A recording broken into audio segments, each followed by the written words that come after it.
जो वक्फ by user एक सबसे बड़ा फ्रॉड क्लॉज है उनके, इन्होंने, क्योंकि वक्फ बाय यूज़र वर्ल्ड में किसी भी, दुनिया में किसी भी कंट्री के अंदर नहीं है। ये सबसे बड़ा फ्रॉड जो है ना, वक्फ बाय यूज़र, कांग्रेस ने इसके अंदर अमेंडमेंट करके लेके आई थी ये, और इसके तहत ये वक्फ बोर्ड जो है वो एक लैंड ग्रैबर बोर्ड बन चुका है। आपने देखा होगा कि 2023 के अंदर गुड़गांव के अंदर कि वो लोग पार्क के अंदर नमाज पढ़ते थे, बहुत, और पता नहीं स्ट्रेंथ बढ़ती जा रही थी डे बाय डे, कहाँ से लोग आते थे पता नहीं। वो लोग कहते हैं वहाँ पे, अब जो पहले दिया था भैया एम्प्लॉयज़, आसपास के एम्प्लॉयज़ कॉरपोरेट वगैरह के लोग आते होंगे, लेकिन कुछ लोग ऐसे कपड़ों में भी देखेंगे कि जो कि कॉरपोरेट ऑफिस से नहीं थे, और ऐसे लोगों को वहाँ पे पूरी भयंकर हर रोज़ जो है ना भीड़ बढ़ती जा रही थी। तो दूसरे पक्षों ने, हिंदू पक्ष ने वहाँ पे विरोध किया कि भाई जो है ना ये पब्लिक प्रॉपर्टी है, हुड्डा की प्रॉपर्टी है, और ये तो इसके अंदर आप पार्क के अंदर ऐसे अलाउ ना करें, नहीं तो हम भी हनुमान चालीसा शुरू करेंगे। जब देखा कि बात जो है ना यहाँ पे लॉ एंड ऑर्डर की सिचुएशन हो सकती है, तो हरियाणा एडमिनिस्ट्रेशन ने, गुड़गांव एडमिनिस्ट्रेशन ने उनको वहाँ से बंद करवा दिया। सोचो, अगर वहाँ पे हिंदू पक्ष अगर प्रतिकार नहीं करता, उसका प्रतिरोध नहीं करता, तो ये साल, 2 साल, 3 साल, 4 साल, 5 साल इसको ऐसे ही नमाज पढ़ते पढ़ते पढ़ते पढ़ते एक दिन ये कहते हैं कि ये जगह जो है ना ये हुड्डा की प्रॉपर्टी नहीं है, ये प्रॉपर्टी वक्फ प्रॉपर्टी बन गई बाय यूजर। तो कितना बड़ा फ्रॉड है। और ये इसके अंदर आप, इसके लिए आप रूट में जाने की कोशिश कीजिए कि क्या वक्फ बाय यूजर हो सकता है। इस्लाम में कहीं प्रोविज़न है ना, कुरान में प्रोविज़न है। अब हमें वे बैक जाना पड़ेगा जब ये शुरू हुई थी मोहम्मद साहब के टाइम पे। मोहम्मद साहब ने क्लियर कट ये इंस्ट्रक्शन दी थी कि आप अपनी ही प्रॉपर्टी को, जब आप उसके मालिकाना हक आपके पास है तभी उस प्रॉपर्टी को हक कर सकते, उसको भी पूरी प्रॉपर्टी को आप दान नहीं कर सकते, उसको वक़्फ़ नहीं कर सकते। तो जब मोहम्मद साहब ने ये कहा है कि वक़्फ़ प्रॉपर्टी के आप खुद मालिक होने चाहिए, तो ये पार्क जो जिसके अंदर ये नमाज पढ़ रहे थे, और ये जो फॉरेस्ट एरिया के अंदर, रिज वगैरह एरिया के अंदर कितनी वो इंक्रोचमेंट हो गई है, जहाँ पे ये नमाज पढ़ने गए, वो मजार क्या करते हैं, कच्ची सी कितना इसके रिज के ऊपर जो है ना पकड़ा गया दिल्ली के अंदर भी, कि वो क्या करते हैं, एक मिट्टी के वो बनाती है, मड़ी सी बनाते हैं, और उसके ऊपर एक हरी चादर बिछाते हैं। लोग इतने कायर हैं, बिल्कुल धर्म वो हैं, भीरू हैं कि वो सदन नहीं कुछ हो जाएगा हमारे, तो कोई इसको ऑब्जेक्ट नहीं करता, ये मजे लेते रहते हैं। आहिस्ता आहिस्ता करके ये ऐसे कर करके फिर कहते हैं जी इतने सालों से यहाँ पे ये मजार है, इतने सालों से, तो that become a Waqf property. तो कितना बड़ा फ्रॉड है, जो कि इस्लाम के अंदर ही इसका प्रोविजन, इवन मजार का प्रोविजन इस्लाम के अंदर नहीं है। इस्लाम, मोहम्मद साहब ने कहा था कि कोई भी पक्की मजार इस्लाम के हिसाब से बन ही नहीं सकती। आपको पता है मोहम्मद साहब की मजार कहाँ है? जो मोहम्मद साहब की ही मजार नहीं कहीं पे, तो ये आम कहीं पे भी कोई मढ़ी बनाते हैं, उसके बाद हरा चादर बिछाते हैं जो ना, वो ये सिर्फ एक लैंड ग्रैब करने का एक तरीका है। ये जो ना आहिस्ता आहिस्ता लोगों के दिमाग में आ गया, हाँ ऐसा भी होता होगा। 133 प्रॉपर्टी था आपकी सरकारी प्रॉपर्टी दिल्ली के अंदर, जो कि कांग्रेस ने सबसे बड़ा फ्रॉड, जब 2014 के अंदर इलेक्शन से पहले कुछ महीने पहले बाकायदा जिस कॉन्स्टिट्यूशन की जो ये राहुल गांधी दुआएं देता है, उसी कॉन्स्टिट्यूशन की धज्जियां उड़ाते हुए उन्होंने उसको 133 प्रॉपर्टीज़ को वक्फ बोर्ड को दे दिया।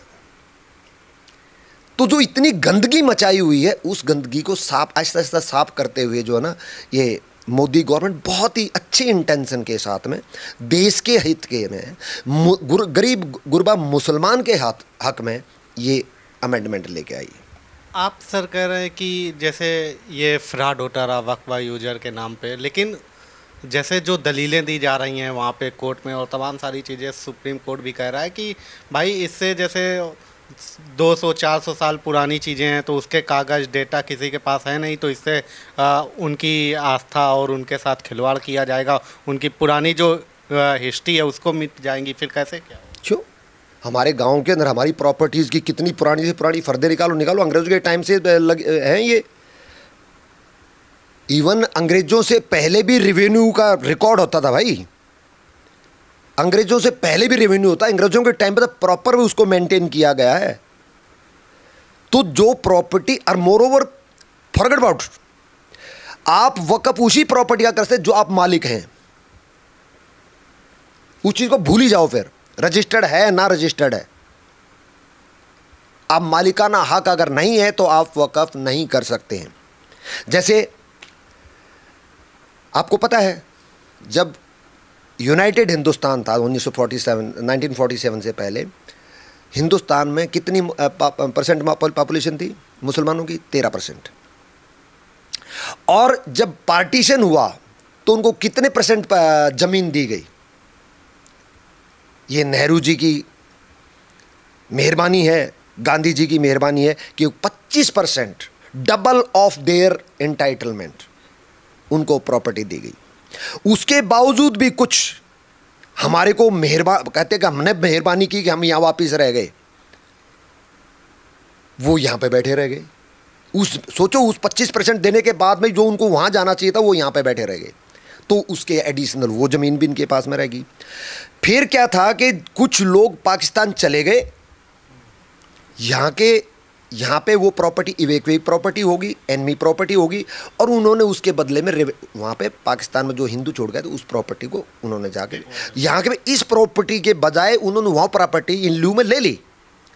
लेकिन देखा कि हम यहाँ वापस आए, उठा करके उसको वक़्फ़ डिक्लेयर कर दिया। जब आपकी वो प्रॉपर्टी रही ही नहीं, जब वो गवर्नमेंट की प्रॉपर्टी होगी, एनमी प्रॉपर्टी होगी, तो आपका उस पर हक ही नहीं, आप उसको वक़्फ़ कैसे कर सकते हो? वही तो कहते हैं कि हमारे पूर्वज जो पाकिस्तान चले गए वो वक़्फ़ करके गए, उनकी ज़मीनें हैं। सबसे बड़ा फ्रॉड है जो उसके बदले में आपके पूर्वज दिखाओ वहाँ पर प्रॉपर्टी नहीं ली, उन्होंने वहाँ पर प्रॉपर्टी ले ली। भैया एक ज़मीन के बदले में आपने एक प्रॉपर्टी दी, आप उसके बदले में बार्टर सिस्टम भी तो होता ना, आपने एक ज़मीन के बदले ज़मीन ले लिया, ज़मीन के बदले पैसे ले लिया, पैसे के बदले ज़मीन ले ली। तो जो ज़मीन के बदले ज़मीन ले ली, तब आपको कौन सा हक बच जाता है? आपका मालिकाना हक तो नहीं रहा। मालिकाना हक नहीं रहा तो आप वक़्फ़ कैसे कर सकते हैं उसको? Is a big fraud.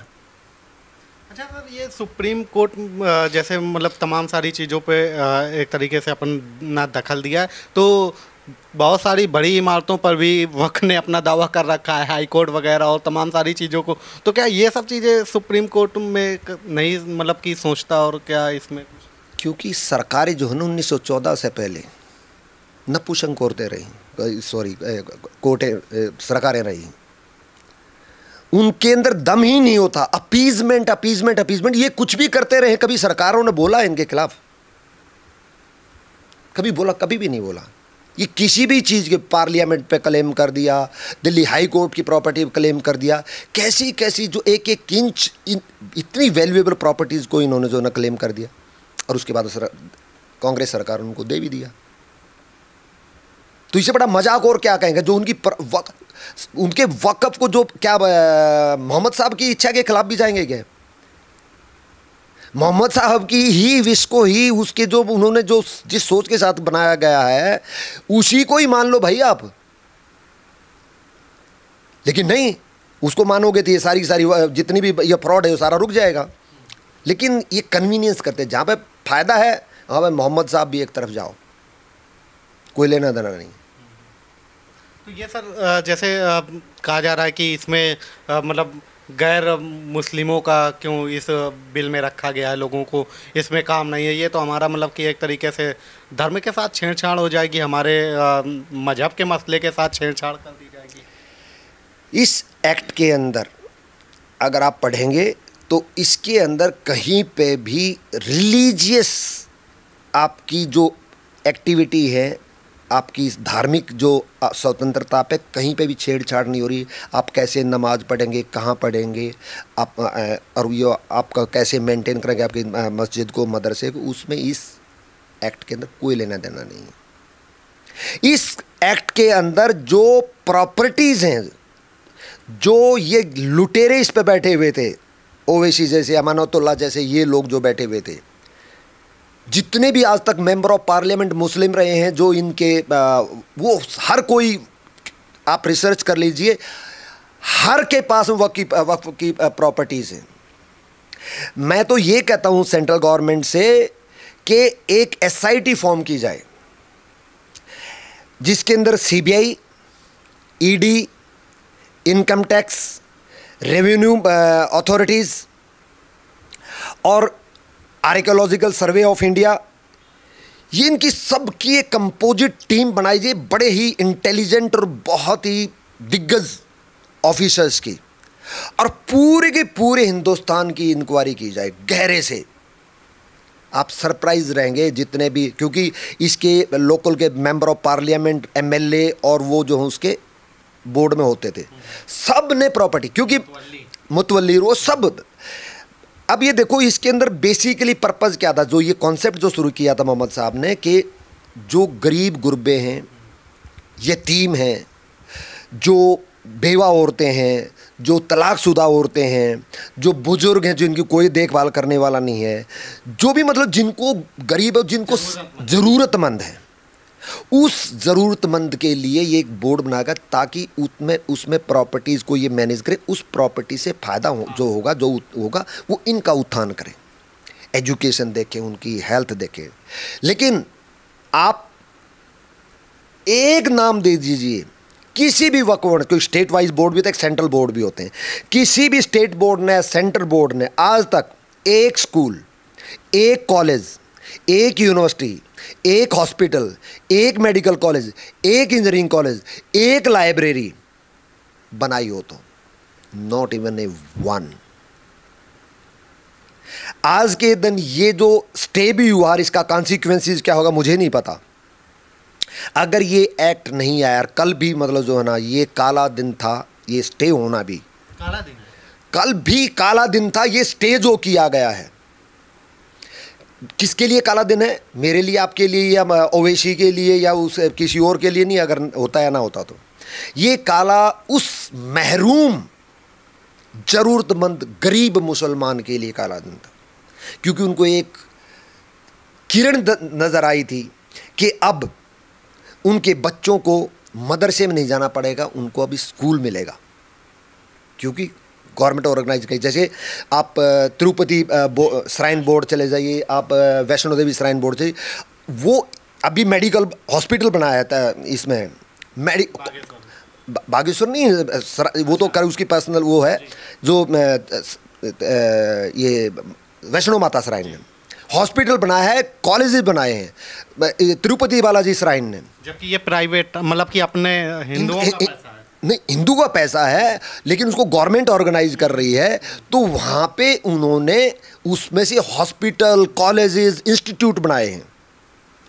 तो इनको जो गरीब गुरबा और जो दबे हुए, जो ज़रूरतमंद मुसलमान थे, उनको ये किरण नज़र आई थी कि अब उनके बच्चों को मदरसा नहीं जाना पड़ेगा, अब उनके बच्चों को स्कूल मिलेगा, उनके बच्चों को अच्छे कॉलेज मिलेंगे, उनके बच्चों को इंजीनियरिंग कॉलेज मिलेंगे, मेडिकल कॉलेज मिलेंगे, और उनको जो अभी उनको जो ना उसको मौलवियों के पास में ताबीज़ गंडा बनवाने की ज़रूरत नहीं पड़ेगी, अब उनको हॉस्पिटल मिलेंगे जिनमें उनका प्रॉपर ट्रीटमेंट होगा।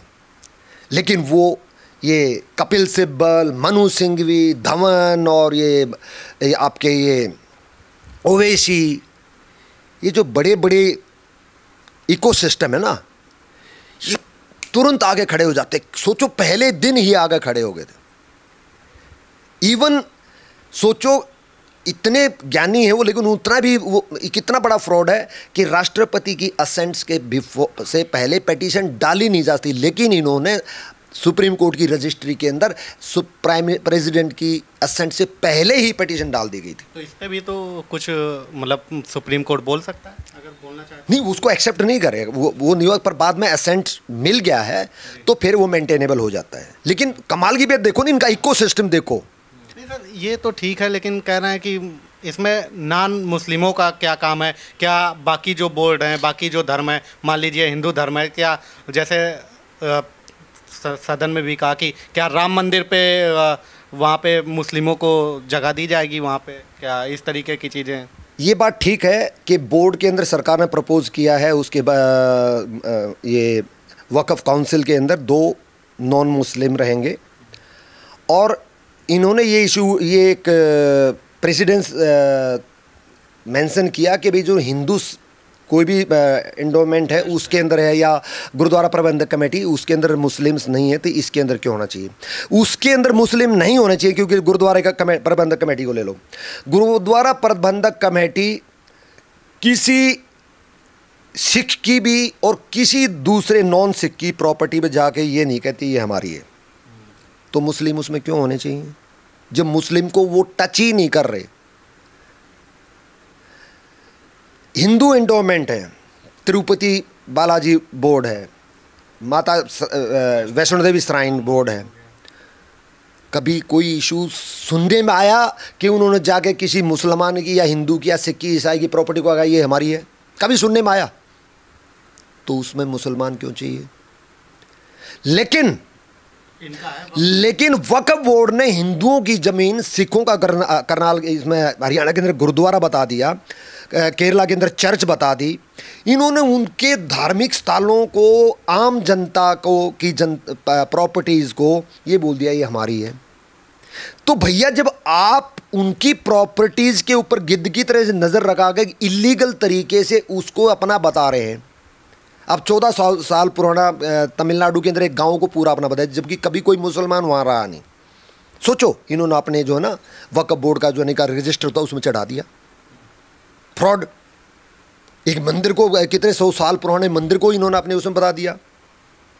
इस्लाम की पैदाइश से पहले के बहुत सारी चीज़ें वक्फ के नाम पे वही, दैट्स वेरी सरप्राइज। इससे फ्रॉड से पता लगता है ना। तो ये बताइए कि क्या रीज़न? कोई रीजनिंग नहीं है, क्योंकि ये नेचुरल जस्टिस का तगाजा है कि जब आप नॉन मुस्लिम की प्रॉपर्टीज़ को कहते हैं कि ये प्रॉपर्टी हम वक्फ के नाम से है, तो क्या एक नेचुरल जस्टिस के पॉइंट से क्या मुस्लिम ही डिसाइड क्यों करे कि ये? आज तक कोई ऐसा हुआ कि वक्फ ने ये बोल दिया हो अगर ये प्रॉपर्टी जो ना वक्फ की है और उसमें जो है ना किसी को रिलीफ मिला? एक इंस्टेंस बता दीजिए, एक भी इंस्टेंस नहीं है। इसका मतलब है बहुत बड़ा फ्रॉड हो रहा है। उसको काउंटर करने के लिए, दूसरे का पक्ष भी जानने के लिए नॉन मुस्लिम उसके अंदर जरूरी है। जरूरी था, इसलिए जरूरी की एक अमेंडमेंट की और इंसर्शन और डिलीशन जो किया गया है वो बहुत सोच समझ के किया गया है, बहुत सोच समझ के। तो सर अब इसमें क्या लग रहा है, आगे कोई मतलब सुनवाई हो गई है, अब अगली दलील दी जाएगी, क्या मामला? इसमें एक पॉइंट और मैं ऐड करना चाहूँगी जो कि बहुत सबसे ज़्यादा हाईएस्ट कंटेस्टेड, जो मुझे भी लगा था कि जो अमेंडमेंट की गई है वो गलत की गई है। 5 साल मुस्लिम प्रैक्टिस। एग्जैक्टली जो 5 साल का जो मुस्लिम होना जरूरी है, तब आप वक़फ़ कर सकते हैं। जिस दिन मैं पार्लियामेंट के अंदर ये सुन रहा था किरण रिजिजू जी की स्टेटमेंट कि कोई भी मुसलमान को बनता है तो 5 साल के बाद में ही वक़फ़ करता, उससे पहले अपनी प्रॉपर्टी को वक़फ़ नहीं कर सकता। मुझे भी लगा यार, मैं सपोज करके आज मुसलमान बन जाता हूँ तो ये मेरा हक है ना, ये मेरी प्रॉपर्टी है। सरकार कौन होती है कहने वाली कि जो है ना आप वक़फ़ नहीं कर सकते? लेकिन 1 दिन 2 दिन 3 दिमाग में घूमता रहा है कि मामला क्या है, कुछ न कुछ सोच के तो किया है। क्योंकि मोदी की सरकार, अमित शाह जी की, ये जो सोचते हैं वो नेशन की बिल्डिंग के भाई, ये कोई ऐसी चीज़ें कर ही नहीं, और ये ना अपीजमेंट करते हैं ना किसी भी धर्म के खिलाफ जाते हैं। तुम का जरूर किसी सोच, फिर मैंने कुछ रिसर्च किया और कुछ अपना एनालाइजेशन किया, और मेरा ये जहाँ तक है मेरा वर्ष ये इंटरप्रिटेशन है, लेकिन आप महसूस करेंगे कि ये बिल्कुल ठीक है, शायद इसी इंटेंशन के साथ में ये वो किया गया। इसके पीछे इंटेंशन क्या है सरकार की? आप इसके लिए आप थोड़ा मैं एग्जांपल दूंगा कि हिंदू मैरिज एक्ट है। हिंदू मैरिज एक्ट के अंदर एक सेक्शन 13 है जिसके अंदर हस्बैंड वाइफ शादी के बाद में अगर उनकी नहीं आपस में बनती है तो उनको संबंध विच्छेद करने के लिए सेक्शन 13 के अंदर, जब वो नहीं रह सकते एक साथ के में, तो परिवार वाले, दोस्त, रिलेटिव्स वगैरह उनको समझाते बुझाते हुए ठीक है तुम इकट्ठे नहीं रह सकते तो डिवोर्स ले लो। तो वो क्या करते हैं कि सेक्शन 13 के अंदर म्यूचुअल डिवोर्स की पिटीशन लगाते हैं कोर्ट के अंदर। तो कोर्ट उनकी दोनों की स्टेटमेंट रिकॉर्ड करती है और उनकी जो भी टर्म एंड कंडीशन एमओयू बनाते हैं कि भाई बच्चा किसके पास रहा, बच्चा नहीं तो कितनी एलएमए नहीं देनी है, कितना क्या करना, कितना इसको मेंटेनेंस वगैरह देना, क्या खर्चा देना, वो दे दाकर वो टर्म एंड कंडीशन के बेस के ऊपर फर्स्ट मोशन दोनों की स्टेटमेंट रिकॉर्ड कर दी जाती है कि हम एक दूसरे के साथ नहीं रह सकते। उसी दिन ही डिवोर्स नहीं हो गया, उसके लिए 6 महीने। देखो पार्लियामेंट ने क्या सोचा है, पार्लियामेंट सोचती है तो बहुत गहरी सोच के बाद में कि समाज का फैब्रिक ऐसे ही खराब ना हो जाए किसी क्योंकि इमीडिएटली क्या होता है ना, एक दो आदमी दो सोच के साथ रहते हैं, तो हो सकता है कि किसी गुस्से में या किसी के इन्फ्लुएंस में या किसी मिसअंडरस्टैंडिंग के तहत उनके एक दूसरे के साथ में विचार नहीं मिल रहे हैं, और फिर क्या होता है ना, जब साथ रहते हैं तो वो एक ने कुछ कहा, वो रिएक्शन कारण कि वो जो कहते हैं राई का पहाड़ बन जाता है, तो वो एक लगने जाता है कि भाई सफोकेटिंग सा महसूस होता है, वो फिर कहते हैं कि जी नहीं रह सकते। लेकिन अब उन्होंने फर्स्ट मोशन क्लियर कर दिया, हो गया है, अब उनको ये होप है कि 6 महीने बाद में हम एक दूसरे से विच्छेद हो जाएंगे। तो आपका जो फ्रस्ट्रेशन था ना, जो पहले जब कोई रास्ता नज़र नहीं आता तब फ्रस्ट्रेट होता आदमी, जब आपको रास्ता नज़र आता तब फ्रस्ट्रेट नहीं होता। फ्रस्ट्रेट कब होता है? जब आपको कोई रास्ता दिखाई नहीं देता। तो आपको 6 महीने बाद में रास्ता दिखाई दे रहा है कि भाई हाँ 6 महीने बाद में हम अलग हो जाएंगे। तो अब उसकी जो फ्रस्ट्रेशन नहीं है, अभी उसका कहते हैं ना कि ठंडे दिमाग से सोचो, तो आपका जो है ना वो गर्म खोपड़ी जो है ना वो आपका ठंडे दिमाग से आप सोचते हैं। तब फिर जब दूर, और फिर इस टाइम पर दूर रहना होता है, इकट्ठे नहीं रहना होता है, तो 6 महीने में एक दूसरे की अच्छाइयाँ भी याद आने लग जाती हैं। तो 6 महीने के बाद में फिर ये दोनों के दोनों सेकंड मोशन के लिए आते हैं। तो उस टाइम पे अगर तो वो महसूस कर लेते हैं कि नहीं हम इकट्ठे रहेंगे, जो हमारे जो इश्यूज़ थे हमने सॉर्टेड आउट कर दिए, हम इकट्ठे, कोर्ट उसके पिटीशन को खारिज कर देती है और दोनों हस्बैंड वाइफ वापस रिटेन कर जाए। अगर उसके 6 महीने के बाद में भी ऐसा लगता है कि भी कंपेटिबल नहीं है, एक दूसरे के साथ नहीं रह सकते, तो दोनों स्टेटमेंट देते हैं कि जी मैं नहीं रह सकता, हम नहीं रह सकते, हमारे को अलग कर दीजिए, कोई कारण नहीं, हमारा सेटल हो गया इशू। तो वो उसके बाद में अपना अलग अलग तो सोचो, वो जो 6 महीने का जो पीरियड दिया गया था वो इसलिए दिया गया था कहीं गुस्से में।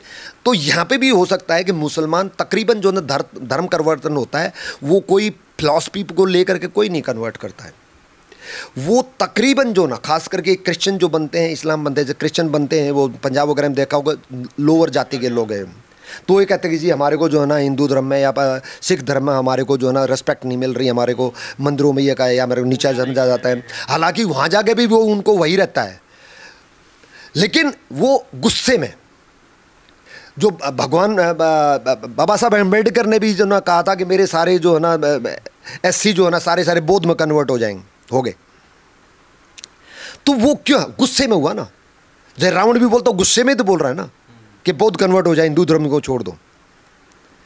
तो वो उसके धर्म के प्रति कोई आस्था नहीं है, इस्लाम के प्रति आस्था नहीं है, वो जो कन्वर्ट होगा या तो किसी लालच से, फ्रस्ट्रेशन वाले यार, जैसे ये जो लव जिहाद है जिसके अंदर लड़के प्रेम वो नौटंकी जो भी हुआ किया, तो लड़की को कहते हैं कि मैं तुमसे शादी तब तक नहीं कर सकता जब तक आप कन्वर्ट नहीं हो जाओगे। अरे भैया आप जेंट्स हैं, वो लेडी है, आपको ये कन्वर्सन का मिमाला भी, जो तुम्हारे दोनों को प्यार है एक दूसरे के साथ में रहो जिंदगी, ये कन्वर्सन क्यों?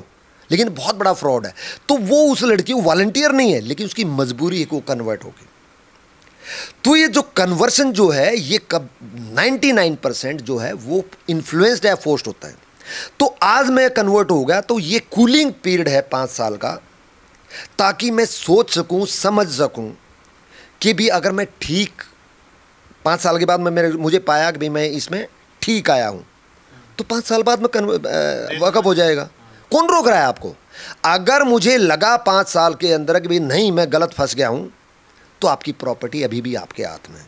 इसके लिए एक छोटा सा उदाहरण मैं दूंगा। हरियाणा के अंदर भादरोगढ़ी के पास में एक आदमी राम रहीम का चेला था।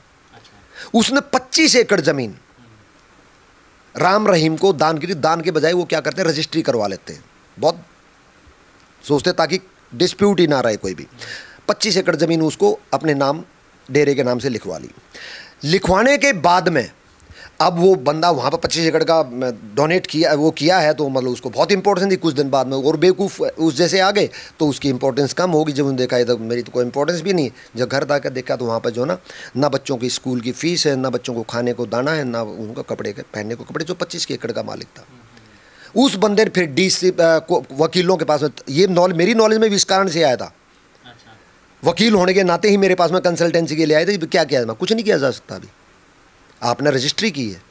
तो वो बेचारा SDM के, तहसीलदार के, DC कलेक्टर के धक्के खाता रहा। लास्टली जब उसको कुछ नहीं तो उसने सुसाइड किया। आज उसके बच्चों को ना खाने को दाना है और ना पहनने को कपड़ा, ना बच्चों की स्कूल की फीस है। मतलब इसी तरीके से वक्त में इस तरीके का 5 साल वाला रखा गया है। हाँ, इसलिए यहाँ पर कूलिंग क्यों, वहाँ पे तो जैसे एक छोटा सा और एग्जाम्पल दूंगा, जो तो पार्लियामेंट कितनी सोच के साथ गए। एक सिटीजनशिप एक्ट है, ये आपके दर्शकों के लिए भी बहुत इंपॉर्टेंट है कि अगर सिटीजनशिप एक्ट में ये प्रोविजन है, सपोज करके मैं अपने बच्चे को अपनी प्रॉपर्टी गिफ्ट कर देता हूं, या रिलिंक्विशमेंट डीड कर देता हूं, या ट्रांसफ़र कर देता हूं, किसी भी फॉर्म में ट्रांसफ़र कर देता हूं, तो और वो बुढ़ापे में मेरी सेवा नहीं करता, मेरा मेंटेन नहीं करता, मेरे साथ बदतमीजी करता है, तो मैं सीधा कलेक्टर के पास में जाऊंगा और उस जो से ट्रांसफ़र की गई उसको रिवोक कर सकता हूं। लेकिन इस्लाम के अंदर जो वक़्फ़ का जो प्रोविज़न है वो है, वंस वक़्फ़ इज़ वक़्फ़ फॉर एवर। वो अल्लाह को दान होती, किसी इंडिविजुअल को नहीं होती। और यहाँ पर जो अल्लाह को लोगों ने दान दी थी, वो लाखों एकड़ को ये ओवैसी जैसे जो अल्लाह अल्लाह अल्लाह अल्लाह वर्ड के आगे पीछे अल्लाह, सप्त में भी अल्लाह, सब कुछ है अल्लाह, वो अल्लाह की ही प्रॉपर्टी को जो है ना जब्त किए हुए। सुना है कि 3000 करोड़ की प्रॉपर्टी पर अकेला ओवैसी बैठा हुआ है। ये अल्लाह अल्लाह करना, कितने बड़े गिद्ध हैं, कितने बड़े नॉन मुस्लिम है